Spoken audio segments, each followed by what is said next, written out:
morning, Hillside. We are overjoyed to be gathered together this morning, both in person and online. And if you are a first or second time visitor, we are especially excited that you are here, and we would love to meet you. You can head out to the Connect area after the service, or you can always text Hello Hillside to 97,000. We would love to connect with you in that way as well. We always want to express our gratitude for your generous heart here at Hillside. You can give anytime online at yourhillside.com/give, or if you're here in person at the boxes in the back of the sanctuary. I do have just a couple of announcements for us this morning, so before we continue in our service, let's jump on into those. All right, the first thing, y'all, Hillfest was such a great time last Sunday evening. There were so many people here.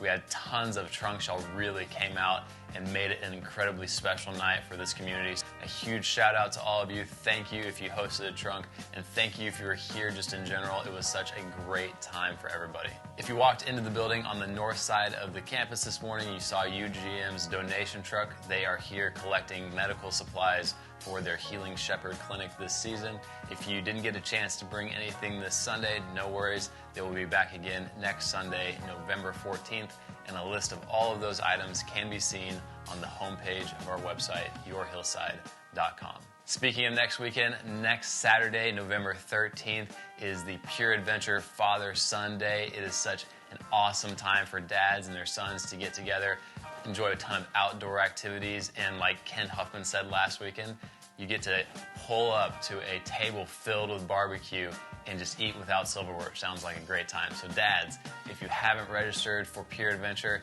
that's next Saturday. Just head to our website, yourhillside.com/events, and make sure to sign up. Another thing happening next weekend, next Sunday, November 14th, is our Go Further class. It is the second in our series of 3 Go classes: Go Discover, Go Further, and then the final class, Go Partner. So if you are interested in moving along in those classes and you've already taken Go Discover and you're looking forward to taking that final Go Partner class, we would love to see you next weekend. You can sign up for it at yourhillside.com/events. All right, the last announcement for this morning, our care ministry here at Hillside is made up of multiple different types of care, and one of those is through our Stephen ministers. If you have ever met a Stephen minister or heard us talk about them, they are incredible individuals that provide a very specific type of one-to-one care here at Hillside. If you've ever thought to yourself, I would really love to care for people in the same way, good news, Stephen Ministry Training starts on February 3rd, and you can register for that right now. Just head to our website, yourhillside.com/serve. Again, thank all of you so much for being here this morning. It's such a joy to gather together. Let's continue in our service.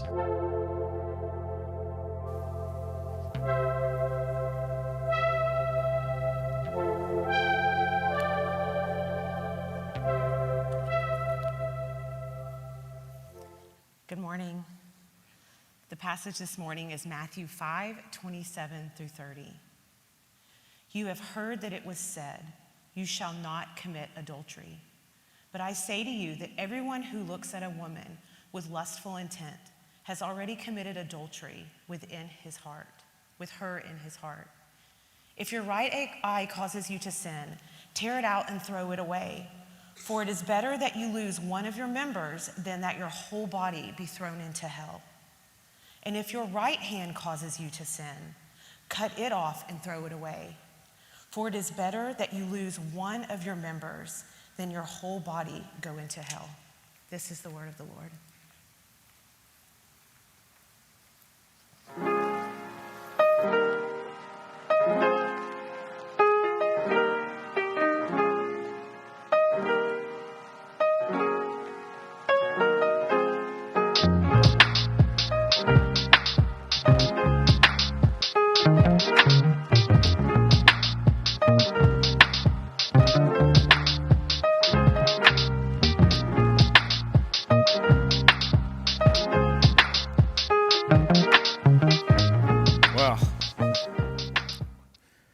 So we are looking at the Sermon on the Mount, and before we get into that, really happy to have the Union Gospel Mission Truck out there. That's one of our great ministries to be a partner with in Fort Worth, and I think Don Schisler, who is their president and CEO, is actually in our service today, and I don't know exactly where he's at, but there he is right there. Don, it's great to have you. We're really, really glad to have you. And over the years that we've done this, it has become really clear that how important it is to provide them with the medicine that we do. And so if you weren't able to do it this week, you have next week to do that. So as we look at the Sermon on the Mount, Jesus is teaching us what it means to be a good person and what it looks like to live a good life. And essentially, what he has said in that is a kind of a picture, probably through chapter 5. I'll probably show it every week, because Jesus is trying to say in this is that there are these external laws, but being a good person means more than just not doing these things. 2 other things. It has to do with what's in your heart, because what's in your heart matters. So long before you ever cross that line, there are issues in your heart that have to be dealt with. That's where Jesus, as our King, is saying he wants to focus. And if you're going to do more than this, then you're going to value people at a far greater level. And so you can see what Jesus is trying to do. There's something in our heart that has to be transformed to be a good person. And to live a good life, you've got to value people far greater than you ever thought. It's that sort of basic. That's what a kingdom heart does. So once the heart is filled with God's love, as we looked at last week, and then love for those around us, it sort of makes little room for sin and evil. It enhances relationships. Transforms us emotionally, ridding us of anger and hatred and revenge, making us compassionate and forgiving and loving. And as we'll see today, it transforms us sexually, calling us to a whole new depth of purity. As the text was read, I was thinking to myself, if you're a guest today, what can I say? What can I say? You have adultery, you have lust, you have mutilation, and you have hell. You get it all. You get it all today in 3 or 4 verses. And you might think to yourself, well, that's one of the reasons I didn't go to church to begin with. It's because of what was just read there. You know, like, it sounds like people who desire sex go to hell. And that's not exactly right. So actually, I'm glad you're here. Because here's what I think you'll find, hopefully over the next couple weeks as we address this. That what Jesus says about sex and sexuality resonates with the deepest part of who you are, if you're honest. And it accounts for society's struggle to manage the mystery and the wonder and the dangers and the damage of sex. This past week, it was Wednesday, November 3rd, article in the Atlantic came out. Sophie Gilbert wrote, where sex positivity falls short. She looks at 3 shows on Netflix and assesses them. One of them is called Sex Education, one's called Sex Unzipped, and the other is called Sex, Love, and Goop. And she, in the article, sort of interweaves issues going on in all 3 and wrestles with the attempt of the shows to express this incredible freedom with sex of all kinds and this anything-goes pleasure-seeking, which attempts to sort of sidestep shame involved in it. Meanwhile, she's saying all hell is breaking loose in these people's lives, personally, relationally, emotionally, socially. And this person is not a Christian. If you read the article, you wouldn't get that feeling at all. But here's what she writes. Because of sex positivity's well-intended focus on embracing openness and negating shame, it can exclude nuance and sidestep the murkier questions of power and intimacy and trust and trauma that people inevitably bring with them into any sexualized situation. It's easier for popular culture to present sex as a comedic smorgasbord of erotic experiences, outlandish and heartburn-inducing, than it is to wade into the realm of the unpleasant and the regrettable. And she goes on to say, in these series, it seems that sex is a kind of eroticized trampoline park, bouncing around cheerfully with no sense, this is the line that hit me, with no sense of the deeper kinds of connection they might be missing. I thought that was a pretty astute article. And it may very well be that you sense that too. Something's missing in all the freedom of it. Maybe that's exactly your experience. And I think it's what Jesus is getting at. And what I wrote down after I read that article and studied this text was we don't seem to be able to grasp why this extremely special and immensely pleasurable human act should have any boundaries. And yet, without them, it wreaks havoc on souls and societies. We don't know how to connect these two realities. Seems like it ought to be free, but it's destroying people. And so we come to Matthew, and our guide into eternal living, into kingdom living, says, "You have heard that it was said, you shall not commit adultery." So adultery is the seventh commandment. It also, like murder, made it into the top 10, which I think is probably wise that it made it into the top 10. And what happens as soon as you get to the concept of adultery, sex and marriage are sort of blended together. And from a divine and biblical perspective, sex cannot be separated from marriage. That means wherever Jesus is going to go from here, marriage has to be included in the conversation, no matter what he's going to do. Sex is either solidifying a covenant or it's breaking one. The Bible has no other options, no other place. Sex sits in the Bible. So what I need to do is just very quickly establish that so you understand where Jesus is going to take this.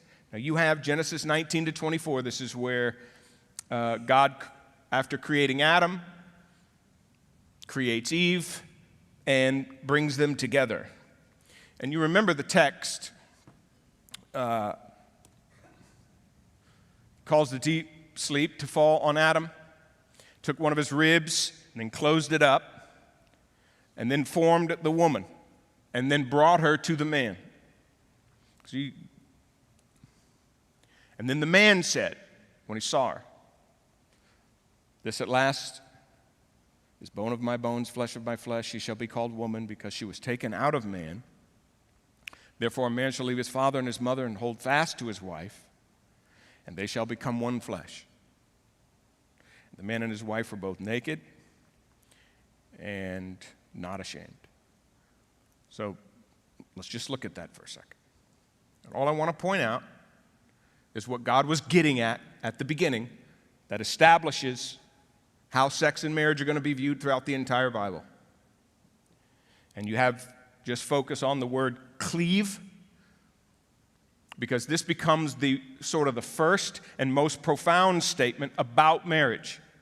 You cleave to one another, and the word cleave is a covenant. It's used in Deuteronomy chapter 10 and 11 on what a covenant is, what an oath is. Okay? It's the highest level of commitment. The kind of commitment that instinctively has permanence to it. The word cleave suggests permanence and exclusivity. I think Willard was the one who said, because we're finite, marriage has to be exclusive, because you're not capable of giving yourself to more than one at this level, which is a great statement. Because you're finite. And if you think you can do that, you must think you're infinite. So the two become one flesh. Now think about this. The uniting,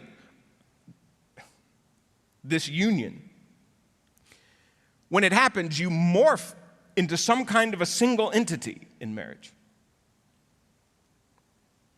And you're changed forever.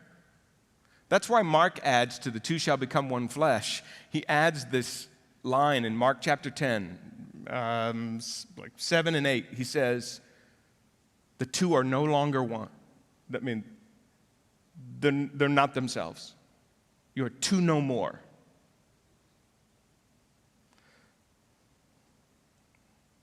And then sex comes at the end of that, which is really here. Two people uniting physically. Sex then becomes, in God's mind and in His creation, the demonstrative visualization of that unity. An act that not only pictures the unity, but mystically contributes to it. Because something more than my body is given in physical intimacy. There is a greater exchange than physical in sex. And Scripture always puts it right here. It's the last part of the process. Always in the context of marriage. Move it out of that spot, you have damage. You are violating yourself. You're violating covenant. You're violating everything else.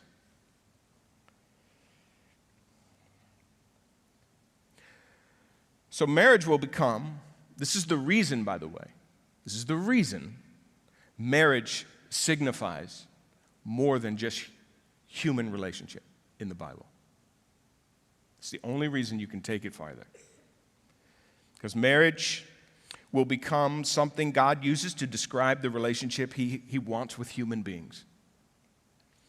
And so it starts with human beings in marriage, but it ends in marriage. You know, the last couple of chapters in the Bible end with marriage, but a different kind of marriage, a spiritual marriage. In Revelation, where the bride and the groom come together, and He's prepared, and we become His wife. And so physical and human marriage here signifies something greater. Why? Because it can. Because there is something mystical about the physical nature of it. There is something metaphysical, something spiritual, something beyond this life, something beyond this reality.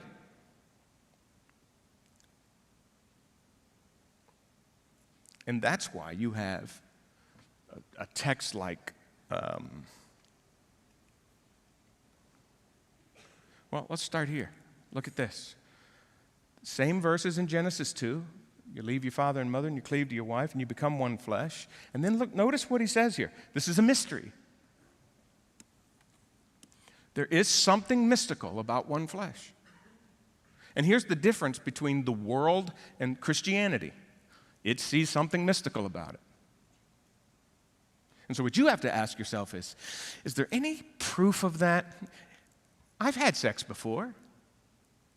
Is there something else going on? Is there something bigger than that going on in the world? And maybe that's the reason why it's not working, this free-for-all. Because there is something mystical about it, and it's profound, and it's so profound, Paul doesn't even elaborate on it, and I would imagine he probably thought to himself, I don't even know how to explain it, so I'm not even going to try. But it does refer to something greater, like Christ and the church.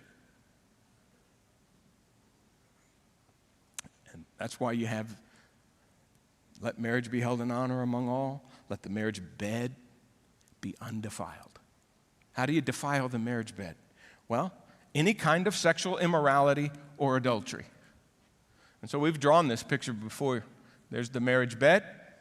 You have fornication on this side. That's the word for sexual immorality. You have adultery on this side. Before you're married, after you're married, you can defile it. This is the space sex belongs in. And there's no other space, and that's a sacred space, and it's a safe space. That's it. That's the spot.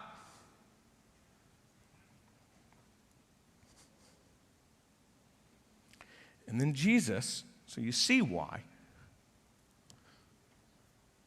Then what we're going to see now. Jesus links them. Just kind of like he did, remember, with anger.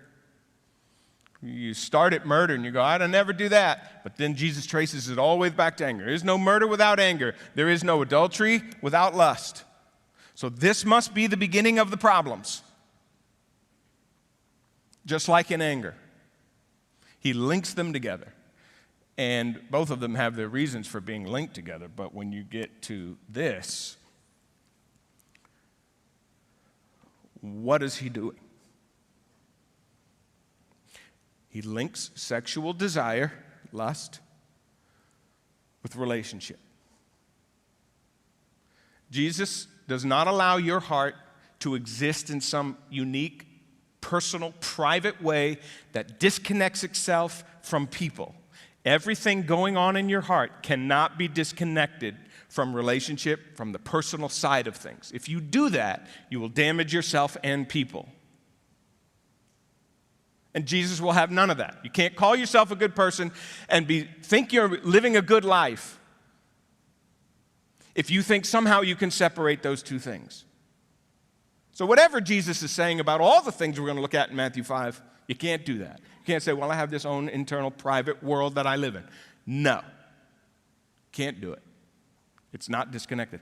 I'm going to try to show you why. Jesus is kind of understand why what Jesus is not saying here.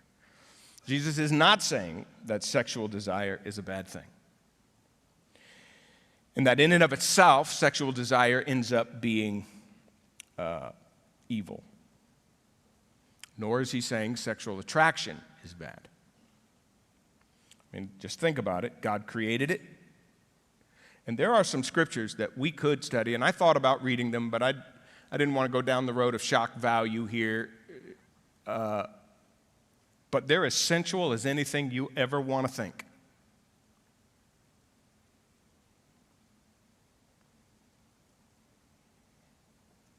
God created it in Genesis 1.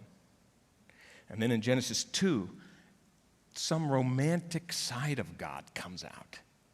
And there's this elaborate description of how Adam and Eve come together.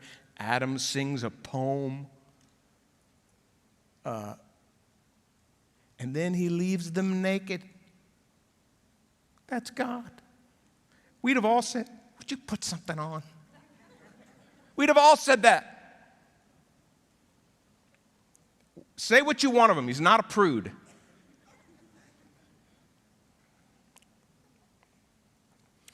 Now, even the language of the text suggests that, and we need to look at that, I think. Everyone who looks at a woman with lustful intent. So let's talk about that. What Jesus is essentially saying, this is the simplest way to communicate this. You used her visually. You used him visually. Imaginatively. You used them. Some fantasy, sexual act. And that is what crosses the line. And so when he says you've committed adultery with her already in his heart, he's essentially trying to say that the look wasn't essentially the problem. There was already a problem. Do you understand that? There's already a heart that has that. The look just opens the door.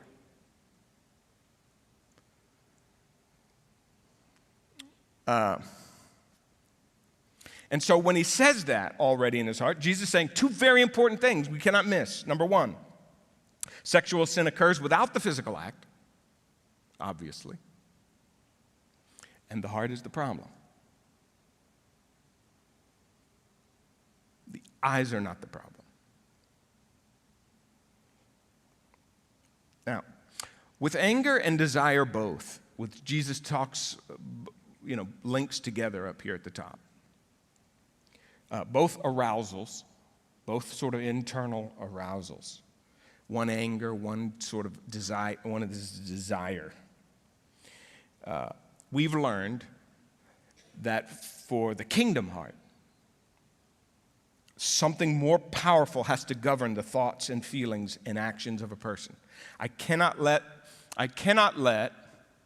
as we saw in our picture. I cannot let anger dictate my actions. I cannot let lust do that.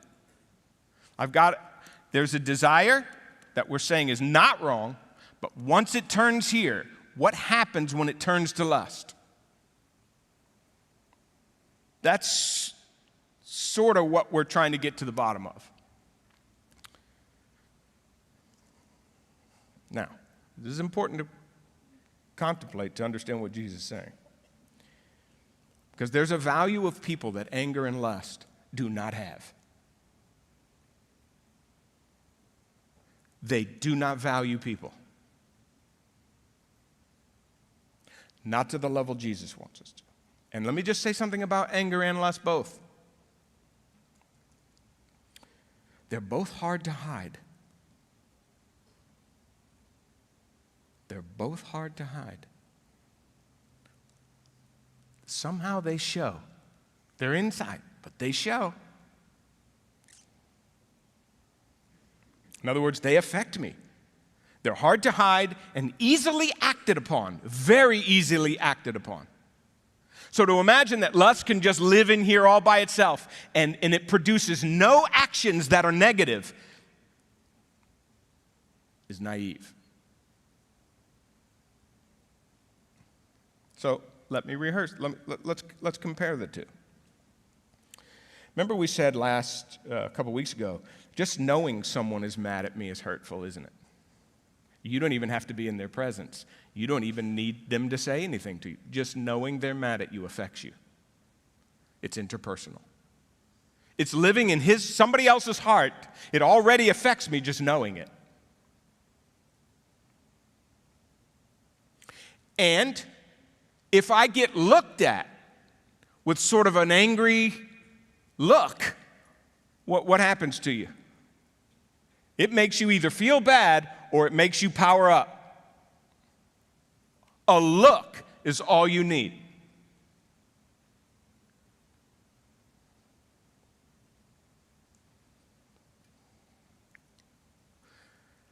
And so a kingdom heart gets angry less. Well, what about knowing when how does it feel when you know someone's attracted to you?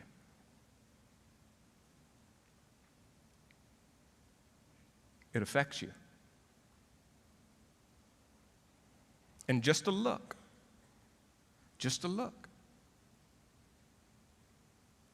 can instigate. Isn't that how most of them start?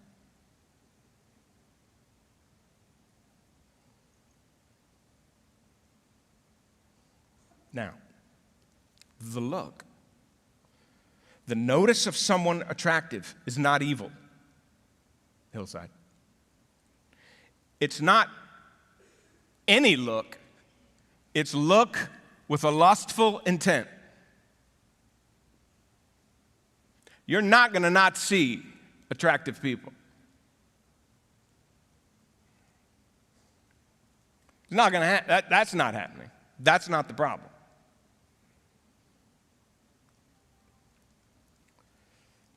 But let's not kid ourselves. This is really important for us. Let's not kid ourselves that a look is a public act. And it does impact personal relations and in public. Now, I'm going to prove that to you, even though you already know it in your heart. You know this to be true. So walk with me through it. Just sort of analyze this week. People notice when you look.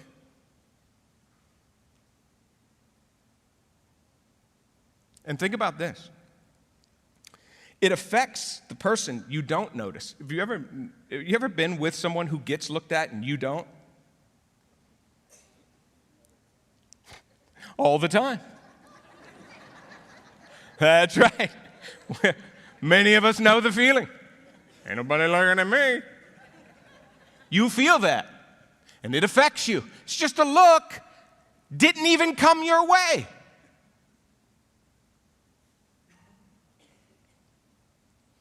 And if you're the one doing the looking, it might affect the person you're with. Which one of us in here hasn't said to someone, "What are you looking at?"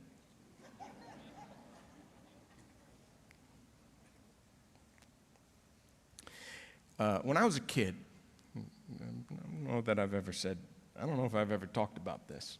When I was a kid, and single parents, I had my mom raising us.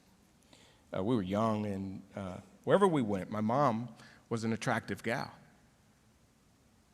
And she got attention wherever we went. And I can remember being in grocery stores and seeing men. And I was a kid. And seeing men's reaction to my mother and watching her walk away. And I would walk behind my mom and get in front so that they couldn't see her behind. I felt like I was the protector of the family. But even as a kid, I noticed, I couldn't explain all the issues at the time, but I understood that dynamic, and there was something not right about it. It didn't sit well, and I was a kid. And I remember taking up my place behind my mother. A lot of places we went. So people notice it. And the second thing I jotted down is it can flatter. When you get a look, it can make you feel good. It can also disgust you. You ever been disgusted by a look? Maybe you have been flattered by a look or disgusted by a look. Oh, it affects you. The look affects you. Nothing's happened, just the look.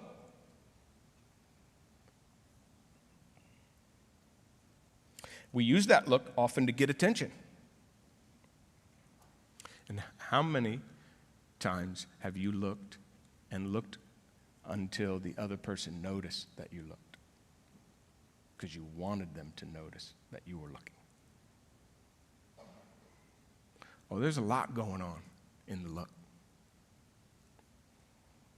And of course, it can open the door.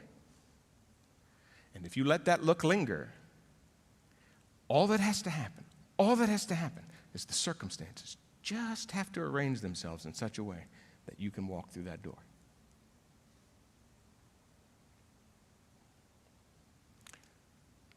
The desire isn't as private as we think it is.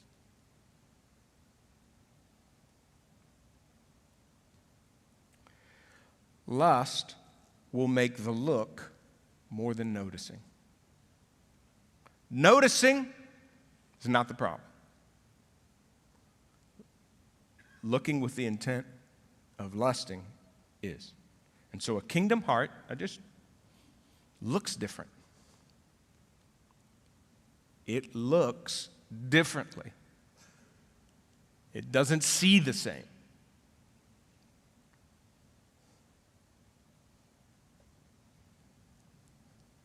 So with anger, a look can incite, and with lust, a look can seduce.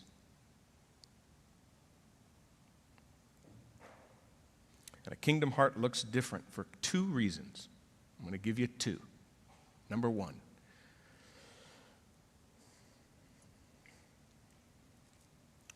because you're not desperate for attention.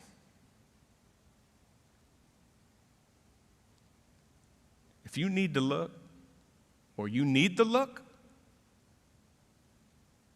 something's broken. Something's awry in your heart. And Jesus is saying that a kingdom heart doesn't need that kind of attention to make itself feel good.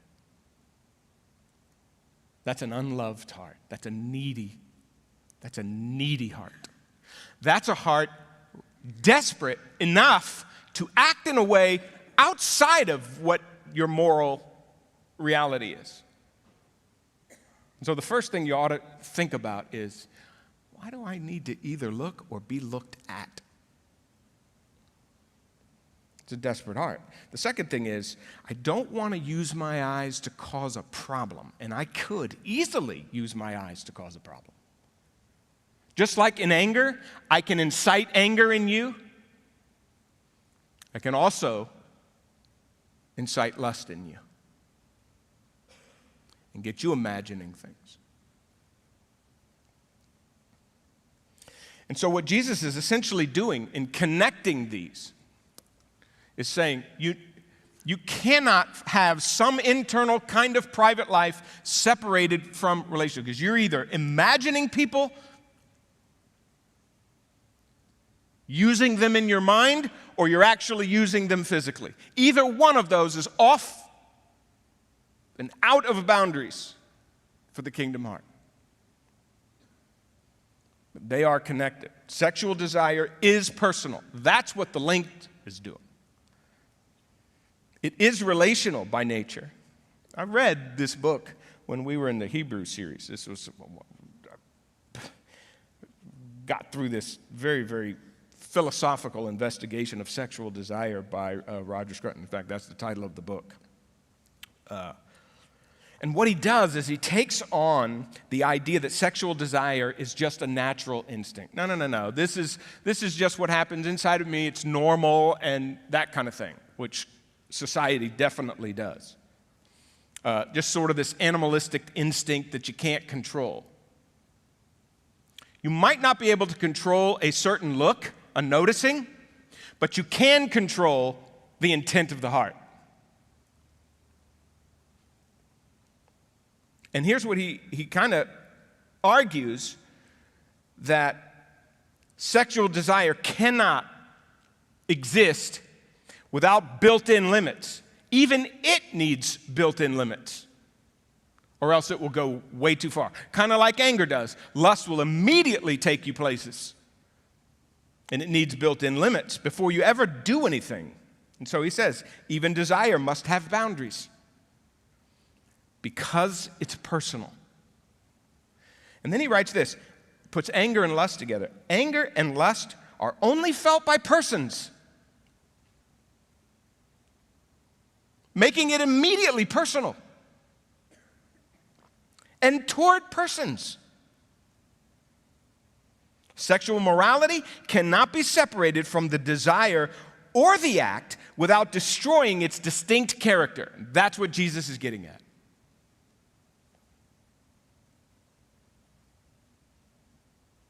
And so he argues, you don't need God to see that sexual desire is not morally neutral.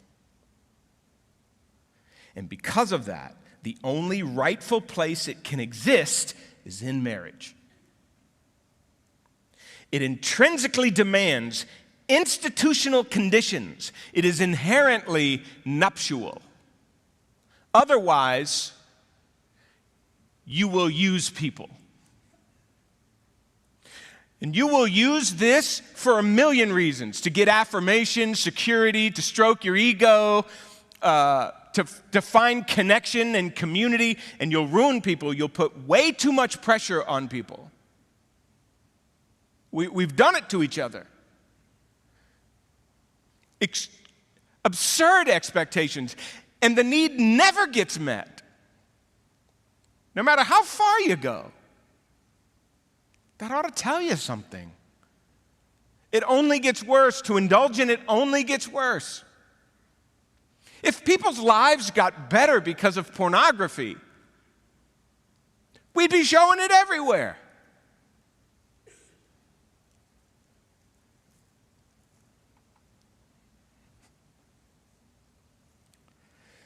And that's the reason why Jesus says what he says about it.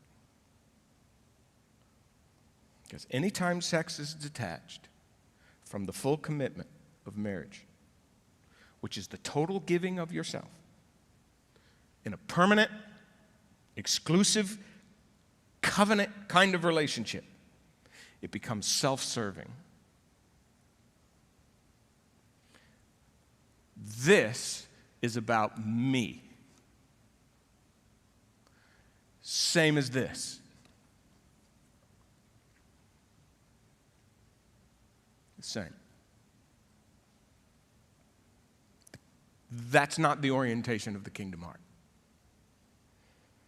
And that's why I was reading back through Mere Christianity on marriage, and listen to what C.S. Lewis wrote. He said, we use a most unfortunate idiom when we say of a lustful man prowling the streets that he wants a woman. C.S. Lewis writes, strictly speaking, a woman is just what he does not want. He wants a pleasure for which a woman happens to be the necessary piece of apparatus. Works both ways. You just use people. So in the context of a covenant, sex becomes a sacrament. It visualizes some invisible reality.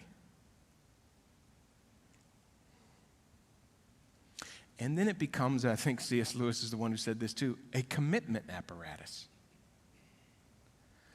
Something you give to someone that says, I'm giving you all of me, not just the physical part of me. If you only give the physical part of you and only take physical from other people, you haven't given yourself to someone. That's what Jesus despises. He hates seeing human beings torn apart by that kind of selfishness. And that's why C.S. Lewis says this same book. The monstrosity of sexual intercourse outside of marriage is that those who indulge in it are trying to isolate one kind of union, the sexual, from all the other kinds of union which were intended to go along with it and make up a total union.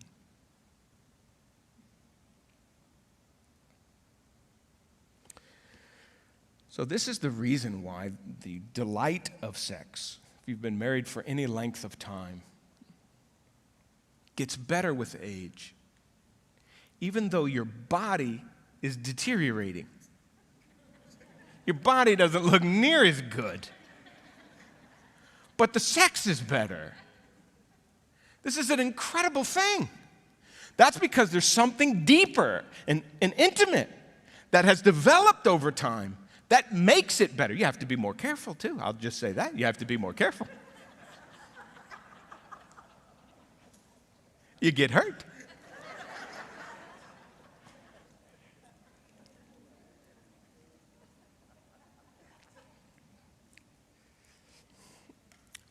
To rip sex from the full self-giving is dehumanizing to Jesus. It's depersonalizing.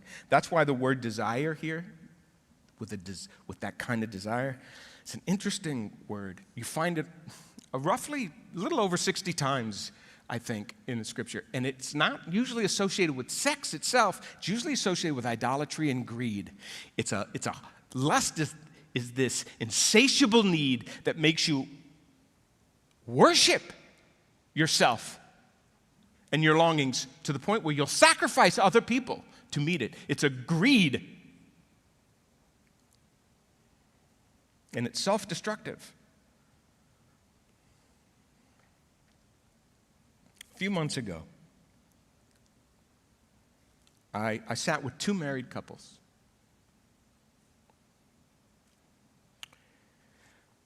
In the first one, he had committed adultery.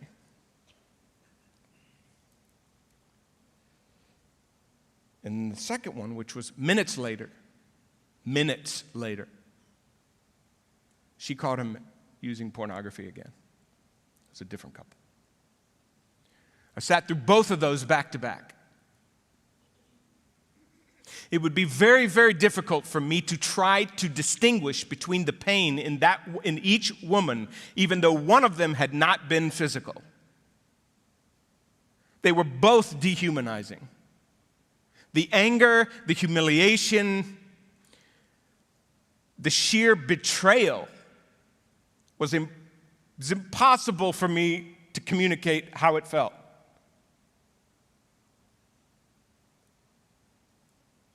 To them. And almost couldn't differentiate the damage. And on both of them, the future was questionable.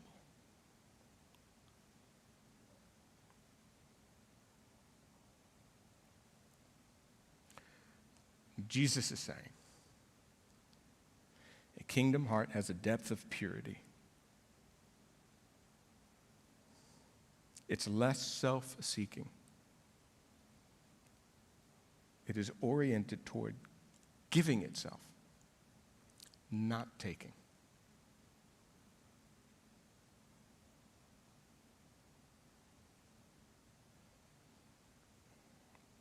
There is enough wrong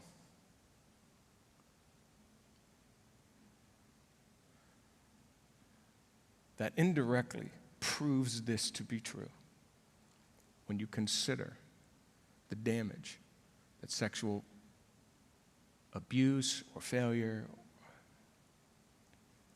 of any sort brings to people. That's always more than physical.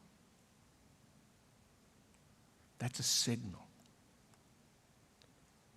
that it transcends that physical.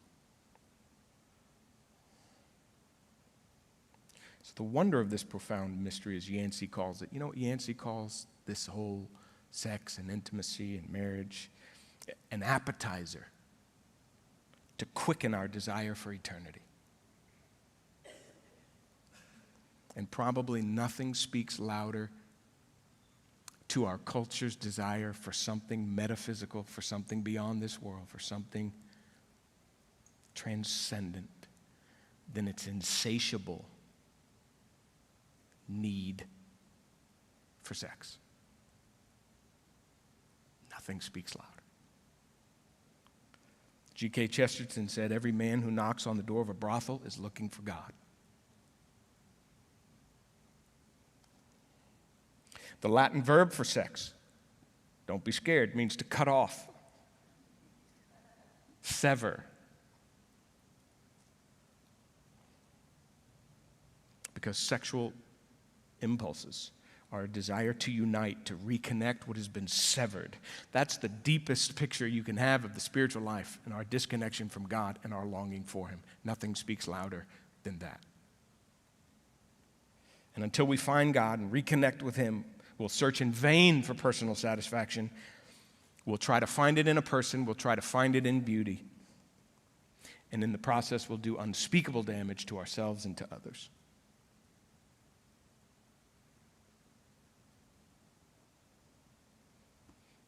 Would you bow your heads with me? Father, we'll stop there for today. And surely we have much to contemplate. Because we long for hearts that are pure, that don't use people.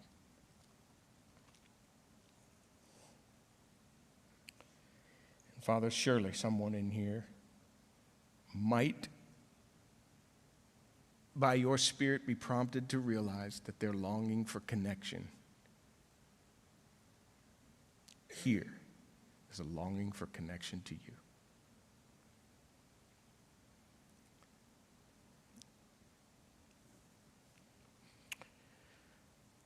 And I pray they find that. In Jesus'